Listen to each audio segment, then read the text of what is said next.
Hey everybody, and welcome to my channel. Thank you all for tuning in and checking out this video. Appreciate you all so much, and stay tuned for more. Gonna keep on going and going. Ain't no stopping me. Week 12 is a wrap. Hello everybody, I'm your host David, and I'm happy for you all to join me on this epic journey we call the NFL football. I'm so excited to break down and give you a recap of all the action that happened throughout the week 12. Let's start off and kick off Thursday night football. Pittsburgh at Cleveland. What a snowy game.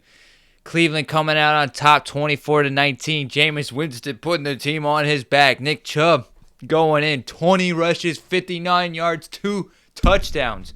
What a game. Pittsburgh needed to win that, and they didn't.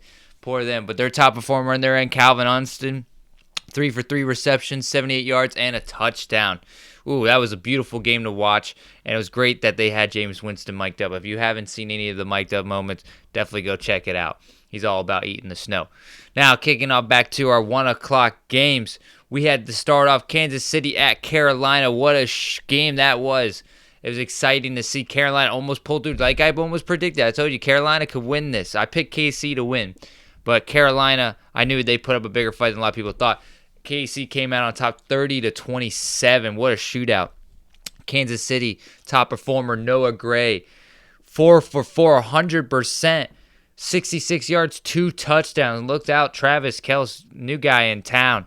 And then the top performer for the Carolina Panthers, David Moore, not DJ Moore, David Moore, 6 for 10 receptions, 81 yards, and a touchdown. Whoa, whoa, whoa. Let's go KC.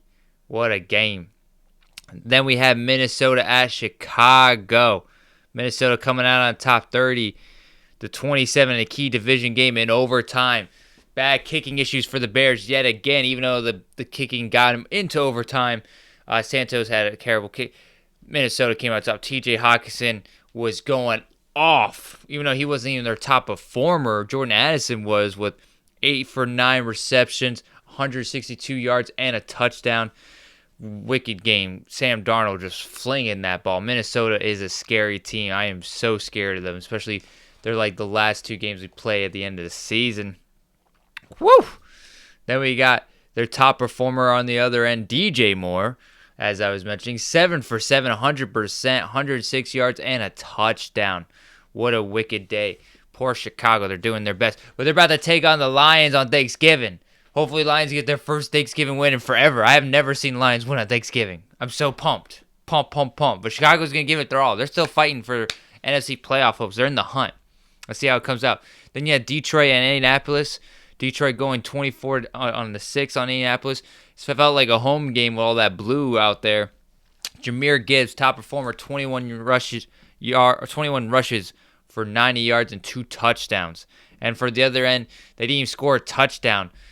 It hasn't happened for Lions since 1999, going 2 games back-to-back without giving up a touchdown. Woo! Michael Pittman was their top performer, 6 for 7, 96 yards. Poor Indianapolis, you just came through the buzzsaw. Bye-bye. Moving on to their fellow division mates, Tennessee at Houston. What a game. Tennessee came out on top 32-27. Top performer for Tennessee's Tony Pollard, 24 rushes, 119 yards, and a touchdown. Whoa. And then Houston, Nico Collins looking fresh, looking clean after his second game back. 5 for 9 receptions, 92 yards, and a touchdown. Dang, Tennessee trying to upset the rankings in the AFC South. That's like the worst division in football. Moving on, we had the Pats at Miami. I want to give a big shout out to a family member I know named Dan the Man for being at the game. I think he was a good luck charm. Miami's been on a 3-game win streak. Let's hope they continue on Thanksgiving. I'll be with him at his house with Dan the Man watching Miami taking on Green Bay Packers. Hopefully Miami beats the Packers. Let's go. And let's not forget, Miami beat the Patriots 34-15. 2 on a row, 4 touchdowns. 1 to Jalen Waddle as he went for 8 for 9. 144 yards and a touchdown. And then let's not forget on the other end, the Patriots did some work. Austin Hooper, 4 for 4, 59 yards and a touchdown. Then we got Tampa Bay at New York Giants. Tampa Bay coming out top 30-7 with Bucky Irvin looking like the best rookie running back out of the class. I did not predict that. I did not see him being number one, but he is amazing carrying the run game. He should replace White at some point. 12 rushes, 87 yards, and a touchdown. And he had over 100 yards over scrimmage. Then Malik Neighbors, they finally fed him the ball near the end. They didn't feed him at all in like the first half, it felt like. So he was 6 for 9 receptions for 64 yards. Terrible showing for the Giants. Terrible game for them. Then moving on to the NFC East key division game, we had Dallas at Washington. What a game. What an exciting thing, especially Turbin doing the kick return. That was great to see. Dallas coming out on top. What a game. I did not see Dallas winning this. I thought they were going to be blown out, but that's what the rivalries bring the best out of you. They beat Washington 34-26. Wow. Top performer on Dallas side was Luke Shoemaker, former Michigan Wolverine. 3 for 4 receptions, a touchdown, and 55 yards. Woo! And then on the other end for Washington, you had Scary Terry, also known as Terry McLaurin. He went for 5 or 6 receptions, 102 yards, and a touchdown. Poor Washington. They needed that. They needed that game badly. We'll see how it goes. They're definitely going to be a wild card team in the NFC. Now moving on to the 4 o'clock games. We had Denver at Las Vegas. It's hard to watch any Las Vegas game, especially Gardner Minshew going to be out for the season. Poor Minshew. He's one of the coolest. Denver came out on top 29-19. Cortland Sutton went for 8 for 10, 97 yards and 2 touchdowns. I'll make sure not to bench him on my fantasy. Hopefully you picked him up or even have him on your team. Then you had Jacoby Myers, also went 10 for 15 receptions, 121 yards. Well, you probably don't have him on your team as well, but that's the thing. These are not common receivers. But if you do, you had a great week. Moving on, San Fran at Green Bay. San Fran got destroyed, 38-10. They were embarrassed, 28-point difference. Josh Jacobs had 3 touchdowns, 106 yards. Ooh, San Fran, what are you doing? George Kittle was their top performer on their end. He was 6 for 6 receptions, 82 yards, and a touchdown. That was, came late. That wasn't an exciting game at all. Hopefully Green Bay gets a wake-up call against Miami. Let's go. I'm rooting for you, Miami. Then we had a key division game, Arizona at Seattle. Seattle came out on top as they go back-to-back as they beat San Fran last week and beat Arizona this week. Seattle went 16-6 on Arizona. Jackson Smith-Njigba had a touchdown, also 77 yards off 6 catches, 7 targets. And then Trey McBride had a very impressive game. Even though the Cardinals didn't score a touchdown, he was 12 for 15 with 133 yards. He's a monster tight end. That's why Marvin Harrison has been doing good, because Kyle Murray's just oh, Trey McBride, oh, Trey McBride. And that's the thing. So moving on, poor Arizona. They'll bounce back. We'll see. That's going to be a great rush to the finish for that division, that NFC West. Speaking of NFC West, we had LA Rams taking on the Philadelphia Eagles at LA, and they lost. And I picked them to win. Philadelphia dominated them 37-20. Saquon Barkley making the history books, setting the record for the most rush yards by an Eagle, ever by an Eagle.